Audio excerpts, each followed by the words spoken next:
Independência das 13 colônias, certo? De que forma isto aparece na UERJ para a gente no vestibular específico? Não sabe? Então vem comigo, Felipe Robledo, e vamos resolver mais uma questão. Por que os direitos devem ser apresentados numa declaração? Porque os países e cidadãos sentem necessidade dessa afirmação formal. Em 1776, as palavras carta, petição, pareciam inadequadas para a tarefa de garantir os direitos. Petição implicava um pedido ou apelo a um poder superior, e carta significava frequentemente um antigo documento ou escritura. Declaração tinha um ar menos submisso. Jefferson, portanto, começou a Declaração de Independência com a seguinte explicação da necessidade de declará-la. Quando no curso dos acontecimentos humanos torna-se necessário que um povo dissolva os laços políticos que o ligam a outro e assuma entre as potências da terra a posição separada e igual a que lhe dão direito às leis da natureza e do Deus da natureza, um respeito decente pelas opiniões da humanidade requer que ele declare as causas que o impelem à separação. Beleza? Pegamos ali a Declaração de Independência dos Estados Unidos. Então agora o que a UERJ está pedindo para a gente? Vamos lá. A Declaração Unânime de Independência dos 13 Estados Unidos da América representou, à época, uma mudança quanto ao entendimento dos direitos dos habitantes das colônias. A partir do texto, apresente um aspecto que caracteriza essa mudança. Identifique também dois movimentos políticos ocorridos no mundo ocidental associados às repercussões internacionais dessa declaração. Beleza? Vamos lá, então. Para a gente poder entender o que vai levar, então, as 13 colônias a fazer a sua independência, ou seja, a se libertar da dominação inglesa, a gente tem que entender o seguinte. Vamos olhar para a Europa. Eu estou naquele momento do iluminismo, sim, aquele movimento ideológico, filosófico, burguês, que vai contestar o antigo regime, certo? Contestar, por exemplo, o absolutismo e defender conceitos como os três poderes e liberdade de expressão. No caso da América, esta lógica iluminista, ela vai adquirir o seguinte caráter. Não dá para você aqui na América derrubar o rei que está na Europa. Mas você pode identificar aqui na América a relação entre colônia e metrópole como esse absolutismo. Ou seja, aquilo que equivale ao seu rei absolutista na Europa equivale à simples existência de uma metrópole.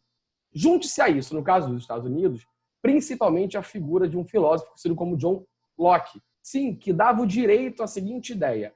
Caso o rei abusasse do seu poder, se tornasse tirano, era um direito da população, era um dever da sociedade rebelar-se contra essa tirania. E a gente começa a entender um pouco a ideia da questão ideológica por trás desse processo de independência, que vai ser agravado por que motivo? Simples. Vamos lembrar que as 13 colônias, ou os Estados Unidos para a gente atualmente, eram colônias da Inglaterra. Inglaterra essa, que no século XVIII, vem de dois grandes problemas. Um processo de revolução industrial, que faz com que essa Inglaterra necessite de mercado consumidor, matéria-prima, beleza? E uma guerra que a Inglaterra se envolve no continente americano, conhecida como Guerra dos 7 Anos, contra a França, no qual a Inglaterra vence, porém, com dívidas. E é exatamente nesse momento que a Inglaterra começa a exercer, de fato, o seu papel de metrópole. Porque vamos lembrar o seguinte, as 13 colônias andavam assim meio que numa relação com a metrópole um pouco mais light em comparação, por exemplo, à América Portuguesa. Muito relacionado a uma ideia de uma negligência salutar e a existência, por exemplo, de um comércio triangular. E uma colonização da parte centro-norte dessas 13 colônias, muito identificada com trabalho livre, por exemplo, com pequenas propriedades, ok? Ou seja, quando eu olho para as 13 colônias, eu não tenho, por exemplo, um pacto colonial. E o que a Inglaterra começa a fazer então neste momento? Simples. Ela começa a taxar os colonos. Começa a criar grandes leis de cobrança sobre essas 13 colônias. E aí, para a gente, principalmente, 3 são fundamentais. A lei do açúcar, a lei do selo e a lei do chá. E a lei do chá extremamente grave, porque ela monopoliza a compra de chá pelos colonos por conta das companhias das Índias com sede em Londres. O que leva, então, a que os colonos se revoltem na famosa Festa do Chá de Boston, onde eu vou simplesmente destruir a carga de chá inglês.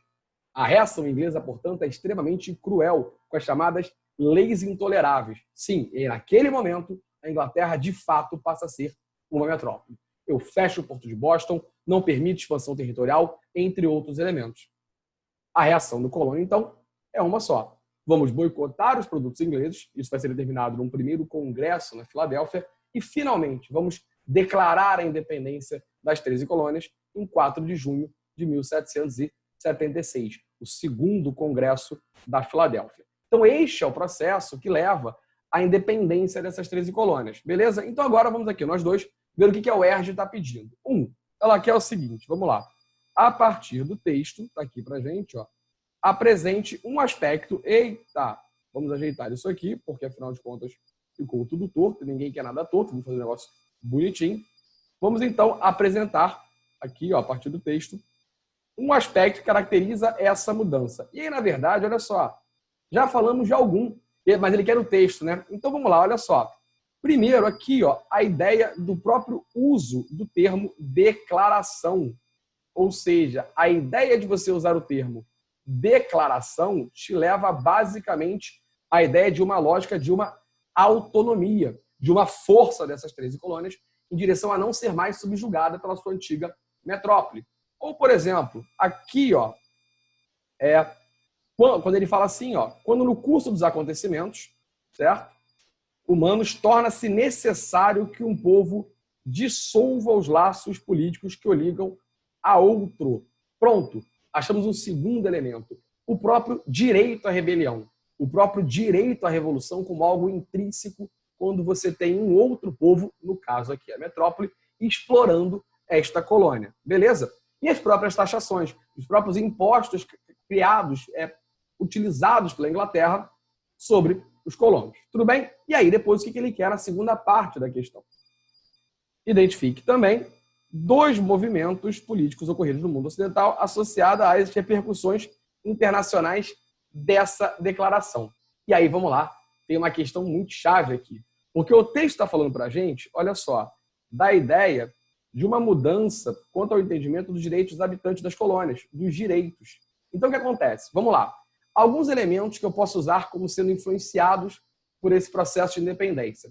Uma série de revoltas de colonos na América Espanhola. No caso brasileiro, como a declaração está falando para a gente aqui, nesse momento da ideia de direitos dos habitantes da colônia, vamos usar apenas a Inconfidência Mineira.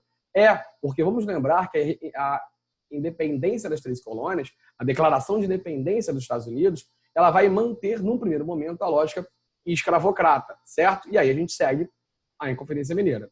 Ou ainda mesmo, alguns ecos que essa independência vai levar na Europa. Sim, grande parte da Europa vai ouvir sobre essa independência e vai acabar sendo, de alguma forma, inspirada também em movimentos anti-absolutistas, no caso europeu. Beleza?